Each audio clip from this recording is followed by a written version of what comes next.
नमस्कार, आप देख रहे हैं पुलिस महानगर। तो आइए शुरुआत करते हैं आज की कुछ खास खबरों से।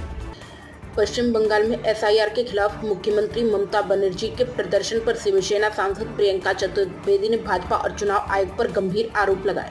उन्होंने कहा कि चुनाव आयोग एसआईआर की आड़ में भाजपा का एजेंडा चला रहा है और लोकतांत्रिक मूल्यों को कमजोर किया जा रहा है। ये बयान शनिवार को तब आया जब पश्चिम बंगाल में मतदाता सूची और चुनाव प्रक्रिया को लेकर राजनीतिक विवाद तेज हो गया। प्रियंका चतुर्वेदी ने कहा कि भाजपा ने मतदाताओं के अधिकार को अमान्य करने की कला में महारत हासिल कर ली है। उन्होंने लोकतंत्र में मतदाता को अपनी पसंद का प्रतिनिधि चुनने का अधिकार होता है, लेकिन अगर चुनाव परिणाम भाजपा के पक्ष में नहीं जाते तो संवैधानिक खामियों का इस्तेमाल कर सत्ता हासिल करने की कोशिश की जाती है। उन्होंने कहा बीजेपी अपने कठपुतली मुख्यमंत्री को स्थापित करने के लिए हर संभव संवैधानिक रास्तों का इस्तेमाल करती है और इस प्रक्रिया में लोकतांत्रिक मूल्यों की अनदेखी होती है।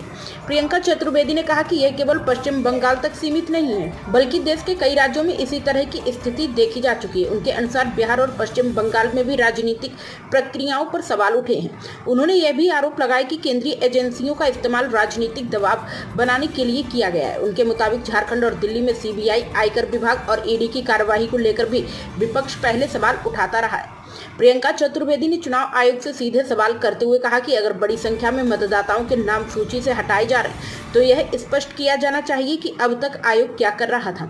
एएनआई को दिए बयान में उन्होंने पूछा कि यदि इतने नाम अवैध थे तो वे मतदाता सूची में आए कैसे और इतने समय तक बने कैसे रहे। साथ ही उन्होंने ये भी सवाल उठाया कि क्या चुनाव आयोग सरकार के दबाव में काम कर रहा है या पूरी तरह स्वतंत्र तरीके से अपनी जिम्मेदारी निभा रहा है।